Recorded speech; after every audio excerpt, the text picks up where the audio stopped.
I'm Michael R. Jackson, Courier-Dispatch. I'm on my way to the grand opening of what I consider to be the greatest show on earth. First time it's played our county. But we think when the curtain closes tonight, this will be quite a different place to live. I had a little something to do with it.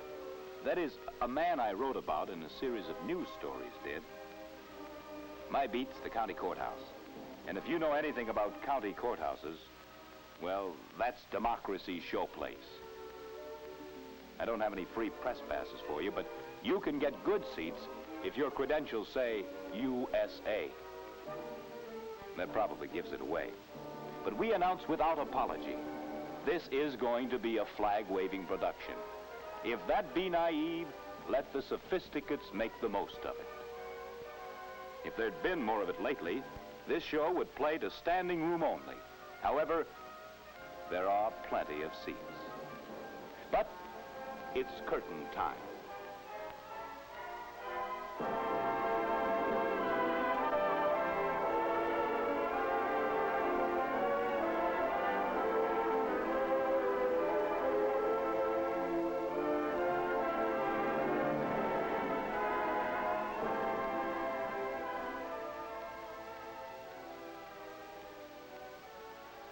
He's not necessarily the star in this particular show. I'd like to say he is, but wouldn't be quite true in this case. The stage of this show is that voting machine, right there. And the theme, getting them installed in this county. It didn't just happen. You see, you can legislate yourself all the laws you want about the right to vote. But whether you actually have an active electorate or not comes down, like everything else of consequence, to a matter of action on the part of a very few men and what kind of arrangements they make. In your community, it may be some other official like your councilman. In ours, it's the county commissioners who carry the assignment of seeing that there is a way and a means for every American to run his country between 6 a.m. and 6 p.m. on that first Tuesday in November. Now, although voting machines are over 60 years old and are already being used by about half the voters in America, our commissioners still had to sell the idea here. A lot of work, but they felt worth doing. They got me on their team to do my series of articles when Commissioner Miller told me about the ease and speed and economy of voting with machines over paper ballots. When the voter is properly qualified, the attending election official admits him to the machine. Mr. Citizen moves the operating lever to the right, which unlocks the machine and locks out the world. For the first time, the secret ballot is really secret, and there are over 19½ centuries that I know of invested in achieving just that. The voter selects his candidates by turning down the voting pointers directly above the names of his candidates. Then he records and counts his own vote by returning the operating handle to the left. That's all there is to it. He does not hand any papers to any human beings. His vote is made and cast, untouched by other human hands or minds. And that's a long step up from tyranny.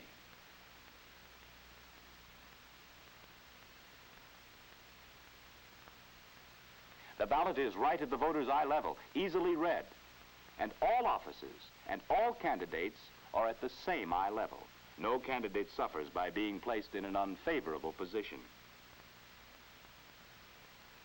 The commissioner won over service clubs all over the county whenever he addressed them by reminding them of the large number of voters who are disenfranchised every year at the paper ballot type polls by making mistakes. Busy people often, by habit, make check marks on the ballot in states where X's are required. They might as well have stayed home. That vote is a no vote. Doesn't count. Illegal. Other voters find that at the last minute they have accidentally voted for the wrong man, or they change their mind. Don't, lady. it doesn't count. Or, you know election pencils. Good try, sir. But this ballot will be thrown out.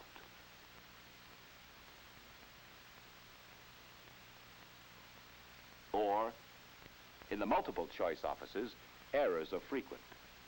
She's entitled to choose 5 state representatives, but she's marked 6. This is a no vote. Simple mistakes, yes, but out of every 1,000 people, some hurried, some nervous, some uninformed, how many do you think do it perfectly? The commissioner figured there's some excuse for being disenfranchised by tyranny or war or fear. Oh, yes, it can happen here. But not for well-intentioned mistakes, not in this age of the voting machine, which cannot make a check mark instead of an X, which does let you change your mind by simply pushing the pointer back up, which has no pencil to break or paper to tear, which will not let you vote for more than you're allowed. The pointer will not turn if you've cast all your votes.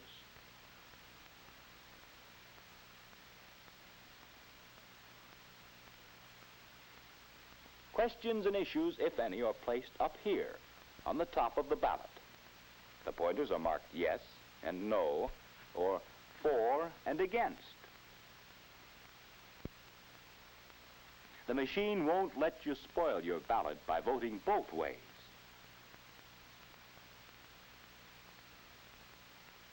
And when you're satisfied with your vote, a new privilege awaits you. You will register and count your own vote by returning this handle. Walk away knowing your ballot cannot be disqualified, thrown out, nor miscounted. It's already counted the moment you leave. Nor can the machine make a mistake. First off, it cannot be opened except by a key after sealing the machine, which halts all voting on that machine for the day.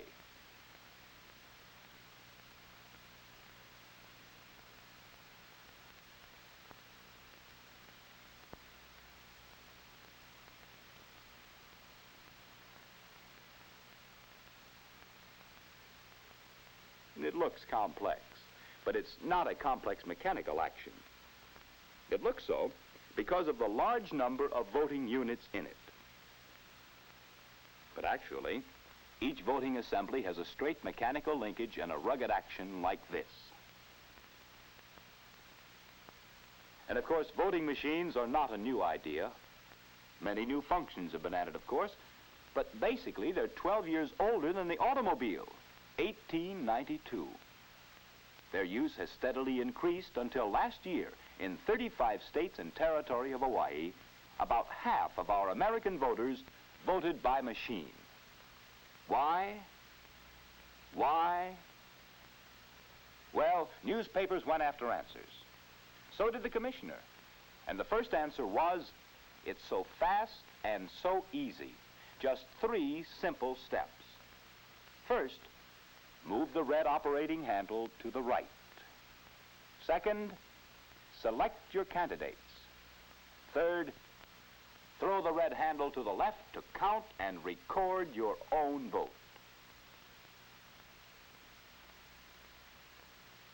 Why else machine voting?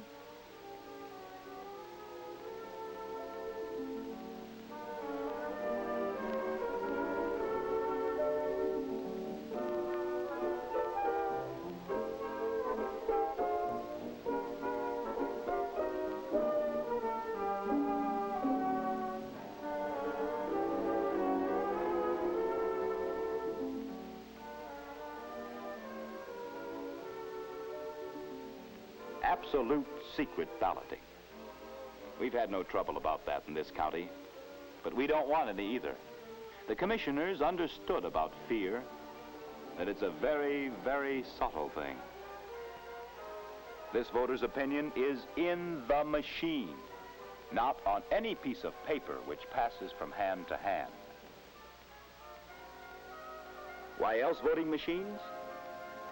The automatic voting machine absolutely eliminates the disenfranchisement which comes from mistakes, ballot mutilations, checks instead of X's, erasures, or voting for too many candidates.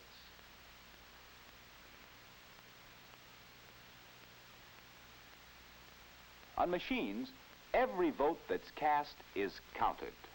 The count is mechanically accurate.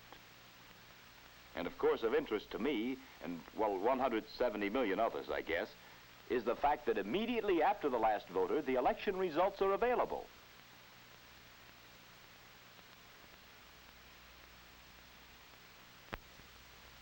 These counters cannot be exposed during the voting day. Exposure automatically locks the machine against further voting. But once opened, the result is available right now. My paper can get the results, which means the people and the candidates and the radio and TV stations can get the results hours earlier. Just read the figures off the counters to the recorders. Then check the recorded figures back against the counters. Announce the results in 5 to 10 minutes. How about the good old days? How about the good old days? Well, counting was a 5-hour job if things went smoothly.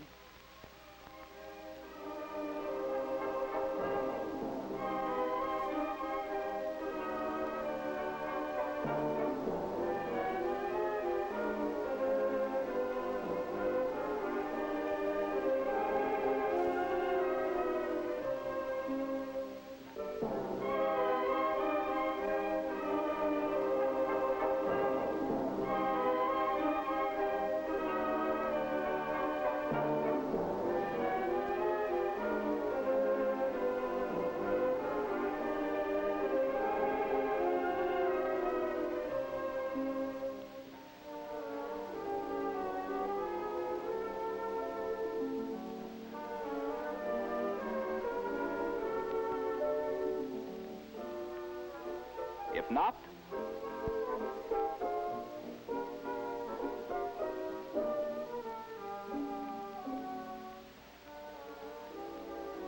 well, then it was 5 days. But the mechanical counters cannot get tired, cannot get cranky, cannot forget.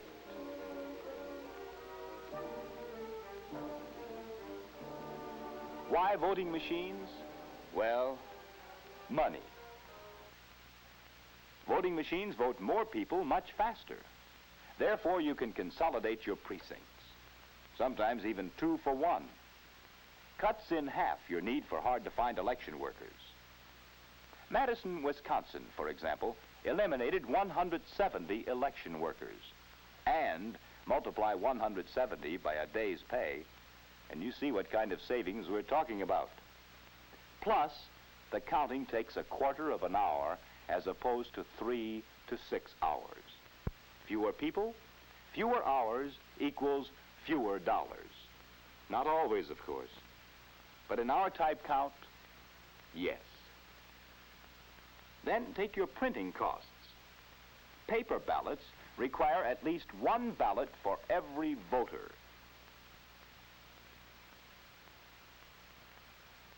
Voting machines, 1 printed ballot per machine.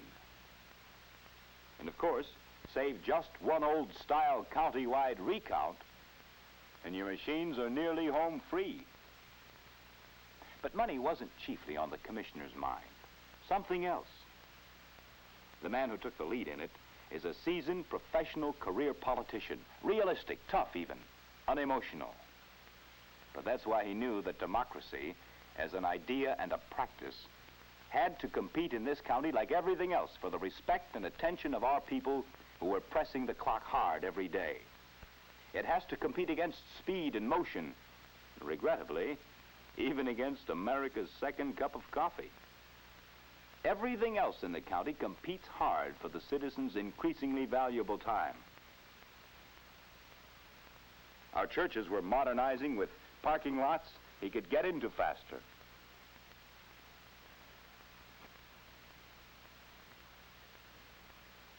Our marketplaces were automating to compete for his time and his dollar. Our schools modernized to command his respect and his tax dollar. The tools which our average citizen uses every day in his job of work has become fantastically automatic and fast as industry moves to automation.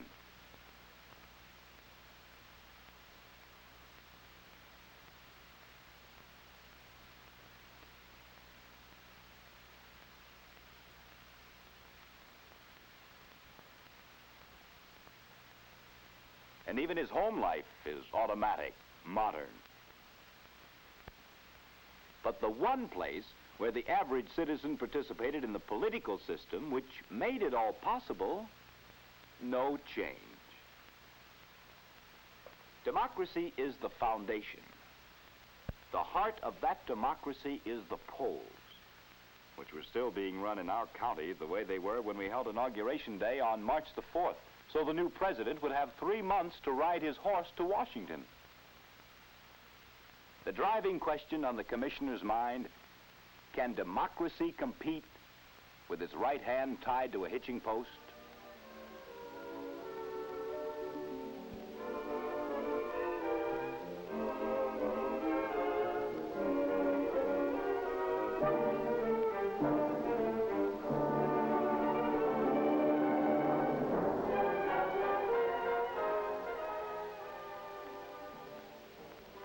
His answer, in our county, is what I consider the greatest show on earth.